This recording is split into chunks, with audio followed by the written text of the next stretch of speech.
Assalamualaikum warahmatullahi wabarakatuh. Perkenalkan, nama saya Sri Mulyati. Saya CGP Angkatan 2 dari SMA Negeri 9 Purworejo. Pada kesempatan ini akan menyampaikan koneksi antar materi modul 31.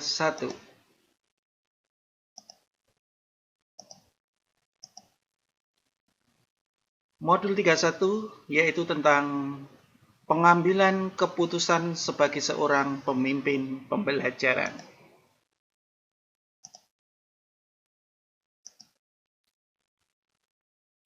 Yang pertama, pengaruh Pratap Triloka terhadap pengambilan keputusan sebagai seorang pemimpin pembelajaran. Pengambilan keputusan tetap harus menerapkan filosofi ing arsa sung tulodo, ing madya mangunkarsa, dan tutwuri handayani. Di mana kita tahu ketika Pratap Triloka tadi adalah filosofi dari Ki Hajar Dewantara, yang mana jika dipadukan dengan 9 langkah pengambilan keputusan, tentu akan menghasilkan keputusan yang akan memuaskan banyak pihak. Yang kedua, pengaruh nilai-nilai yang ada pada diri kita terhadap prinsip pengambilan keputusan yang kita pilih. Setiap manusia memiliki nilai, terlebih seorang guru, sehingga di dalam pengambilan sebuah keputusan tidak dapat hanya berdasarkan prinsip-prinsip yang ada di dalam teori saja, tetapi lebih banyak menggunakan rasa kemanusiaan, rasa humanisme, rasa kasih sayang, terutama dalam pengambilan keputusan yang berkaitan dengan masa depan murid.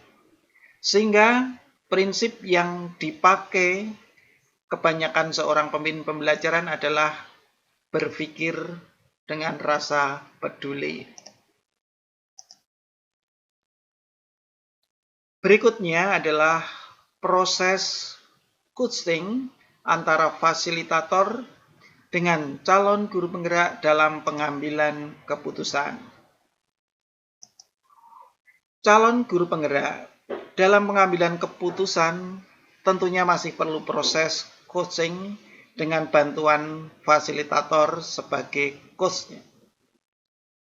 Proses coaching ini perlu untuk memunculkan potensi yang dimiliki oleh seorang guru penggerak pada saat dihadapkan suatu masalah yang mengandung unsur dilema etika. Suatu keputusan dirasa tepat atau tidak akan terlihat setelah diputuskan.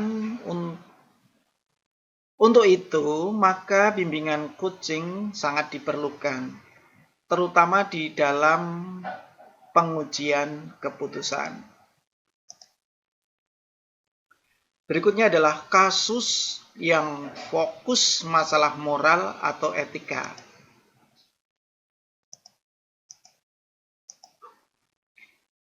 Biasanya adalah rasa keadilan melawan rasa kasihan.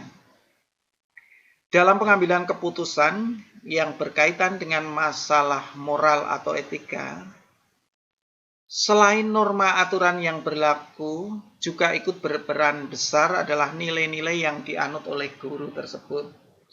Walau kadang itu sebuah pelanggaran norma, tetapi kadang nilai peduli atau kasihan yang ikut menentukan keputusan. Dan itu tidak melanggar peraturan yang lebih tinggi.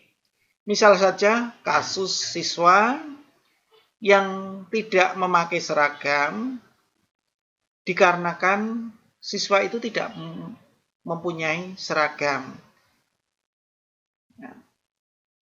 Keputusan yang diambil adalah ada dua pilihan, siswa itu dihukum atau tidak.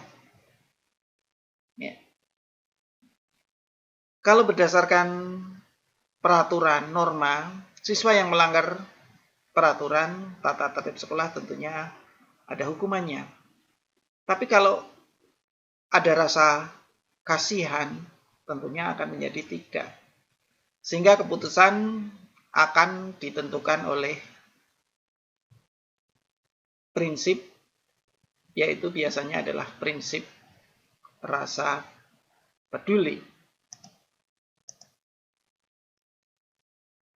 Dampak pengambilan keputusan yang tepat. Keputusan yang tepat adalah keputusan yang dapat mengakomodir kepentingan banyak orang. Keputusan tersebut dapat diterima dan memuaskan banyak orang. Keputusan tersebut banyak mendapat dukungan. Tidak ada gejolak dan protes dari berbagai pihak. Suasana lingkungan tetap kondusif, aman, dan nyaman. Suasana pergaulan akan tetap harmonis. Kesulitan dalam pengambilan keputusan merupakan masalah dilema etika. Benar lawan benar yang sulit ditentukan mana yang akan dipilih. Nilai-nilai yang ada pada diri guru kadang harus kalah dengan aturan dari pusat. Adanya intervensi dari pihak luar yang menginginkan peninjauan lagi keputusan yang telah kita buat. Kurangnya daya dukung untuk melaksanakan 9 langkah pengambilan keputusan. Pengaruh pengambilan keputusan dengan merdeka belajar murid. Merdeka belajar adalah kondisi di mana murid merasa aman dan nyaman melakukan pembelajaran sesuai dengan minat dan bakat yang mereka miliki, dengan bimbingan secara coaching dari guru. Suasana ini akan terwujud jika keputusan diambil secara tepat. Kemudian pengaruh pengambilan keputusan terhadap kehidupan dan masa depan murid. Tentu ada kaitannya ya, pengambilan keputusan dengan masa depan murid. Dalam hal yang berkaitan dengan pembelajaran, sekolah, dan murid, maka pengambilan keputusan harus dilakukan secara hati-hati. Jangan sampai keputusan yang diambil dapat merugikan masa depan murid.